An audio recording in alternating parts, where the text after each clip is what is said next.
এখানে আমাদের জীবনীটা আসবে কেন? আসবে হচ্ছে আপনার ভিতরে ক্রেজিনেস নাই, আপনার ভিতরে উৎসাহ নাই, এনার্জি নাই, আপনার রুটিন ঠিক নেই। কোন লিডারে দেখছেন কোন হল রুমে প্রোগ্রামে ঘুমায়? প্রধানমন্ত্রী একটা আলোচনা সবাই যায় ঘুমাচ্ছে? এই ঘুমটা আসবে না কেন? যদি আপনার স্বপ্ন থাকে। আপনি এখন চিন্তা করেন আপনাকে নিয়ে যে আমি কোথায় আছি, আমি কোথায় যেতে চাই টিএনসির দৌলতে। ওই চিন্তায় আপনাকে ঘুমাতে দিবে না। আপনার প্রেশার লো থাকলে হাই হয়ে যাবে, আর আপনি আছেন নেগেটিভ চিন্তা। নেগেটিভ চিন্তা করে কোনো লাভ নাই। আপনার যত বড় হেডামলা লোক হন, নেগেটিভ চিন্তা করে আসলে কোনো লাভ নাই, ফালতু। তাহলে এই টিএনসিতে বিভিন্ন পেশার লোক আলহামদুলিল্লাহ আমরা যুক্ত আছি, এবং আমরা সবাইকে রেসপেক্ট করি, সবাইকে শ্রদ্ধা করি, সম্মান করি। একজন জুনিয়র, আমাদের থেকে জুনিয়র যদি একটা ছেলে আসে, তাকেও আমরা আপনি বলে সম্বোধন করি। এটা যদি টিএনসির খারাপ কোনো গুণ হয়, তাহলে এর জন্য একটা তালি দেন।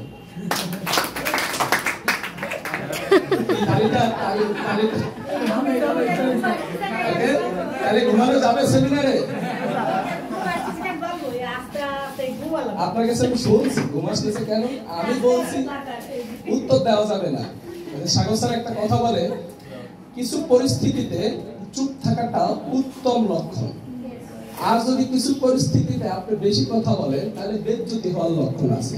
এটা আমাদেরকে সে শিখায় যে কিছু কিছু ক্ষেত্রে কথা কম বলবে, চুপ থাকাটা ভালো। হ্যাঁ, আন্টির জন্য একটা তালি হয়ে যাক, আপনি সাহস করে বলছেন।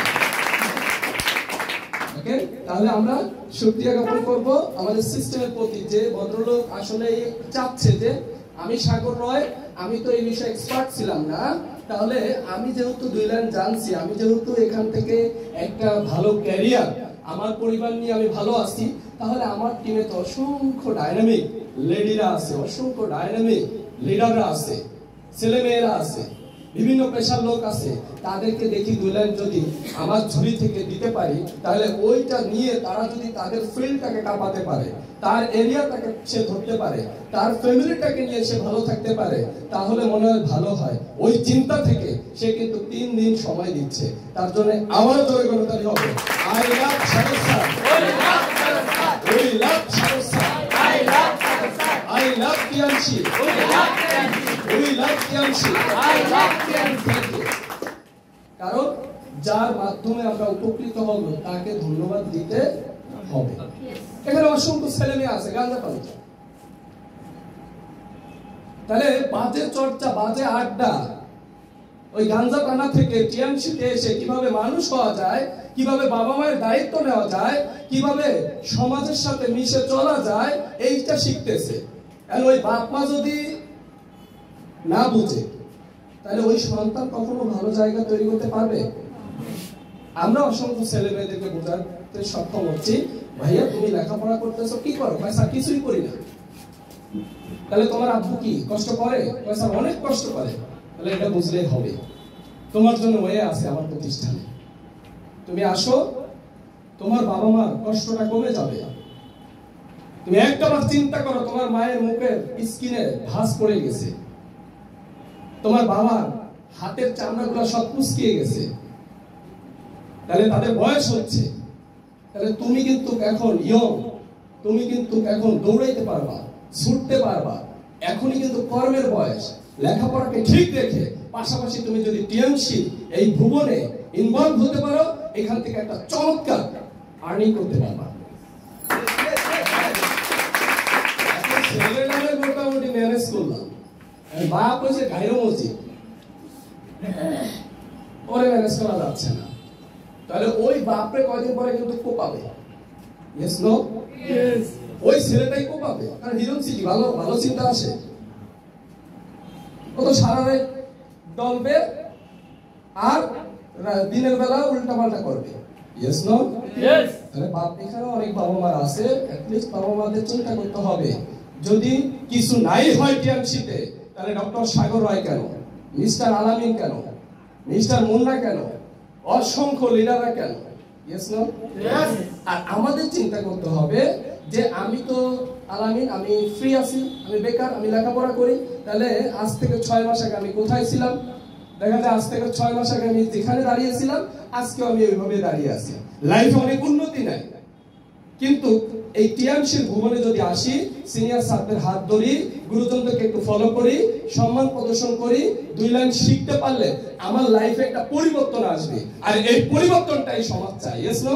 ইয়েস। হ্যাঁ, আমি স্টপ করবে।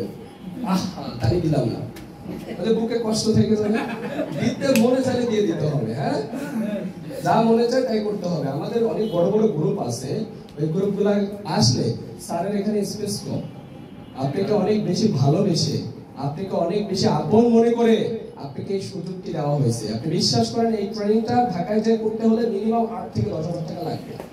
এবং আমি আগামীকালকে যাব, আগামী পরশু যাব, মানে 2 দিন আমি ঢাকায় থাকবো, 4-5। তাহলে আমরাও ট্রেনিং এ যাব, তাহলে আমাদের বাজেট আছে মিনিমাম 15,000-20,000 খরচ হবে।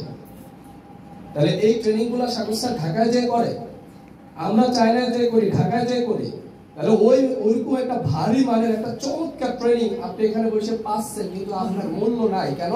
আপনি তো 2,000 টাকার টিকিট কেটে ঢুকেন নিয়ে এই পরিবেশে, বুঝছেন না? আপনার 2 মাসে আবার কি করে নাস্তা দিবে না? 12টা বেজে গেছে, নাস্তা আপনারা দিবে, কত নাস্তা খাবে? 800 আইটেমের খাবার কত খাবে? আমরা ভিয়েতনাম ঘুরে আসলাম, সাগর স্যার ছিল, আমরা ছিলাম, আমাদের অনেক লিডাররা ছিল। 800 আইটেমের খাবার কি খাবেন বলে? ফলই আছে কয়েকশো আইটেম সাজানো, ভিডিও আছে আমার কাছে। এত চমৎকার, আসলে কি এত খাওয়া যায়? টেস্টও করা যায়? টেস্টও করতে পারবো না। 800 আইটেম টেস্ট করবো কিভাবে? 3 ঘন্টা সময় দিয়েছে, যা মনে চাই খেতে থাকেন। হ্যাঁ, তাহলে বিষয় হচ্ছে মজাটা কি? ওই যে দেখে যেটা মনে চাইছে 2, 5, 10, 20 আইটেম খাইছি বা টেস্ট করছি আর ভিডিও করছি। হ্যালো গাইস, এই মুহূর্তে আমরা ভিয়েতনামে আছি। আলহামদুলিল্লাহ টিএমসি দৌলতে আমরা ভিয়েতনামে চলে আসছি। আপনারা টিএমসি করেন, আপনারা এরকম খাবার দেখতে পারবেন, ভিডিও করতে পারবেন, খাইতে পারবেন। Yes no? তাহলে আমরা কি বিদেশ ভ্রমণ করতে চাই? তাহলে সারা পৃথিবী ভ্রমণ করতে পারবেন। আমি টিএমসির মাধ্যমে পৃথিবীর অনেক দেশ ভ্রমণ করছি। আপনারা অনেকেই জানেন আমি 19 তারিখে উমরা থেকে আসছি। আমার ফ্যামিলি থেকে প্রায় 6 জন আমরা উমরা হজ করে আসছি। তাতে কি আমি হিসাব করছি 1.5 লক্ষ টাকা করেও যদি পার ম্যান প্রতি লাগে তাহলে 9 লক্ষ টাকা, এবং আদার্স এক একজন মোটামুটি 2 লাখের নিচে আসেনি, মিনিমাম 2টা লাখেজ করে আসছে। এবং বাজেট ছিল 23 কেজি করে, 2টা লাখেজ 46 কেজি, আর হাতে 7 কেজি আনতে পারবে। তো মোটামুটি সবার বেশি হয়েছে, কম হয়নি। ওকে, হ্যাঁ এটাই সত্য, মানে কেউ কম কিনে না কারো থেকে। আর মোয়াল্লেম যে ছিল গাইডার্স, সে বলছে বেশি নিলে কিন্তু ফেলে দেওয়া লাগবে। কারণ গত বছর আমি ওমরা করছি, এক একজন জায়নামাজ আনছে, মানে এক একজন 40টা জায়নামাজ আনছে।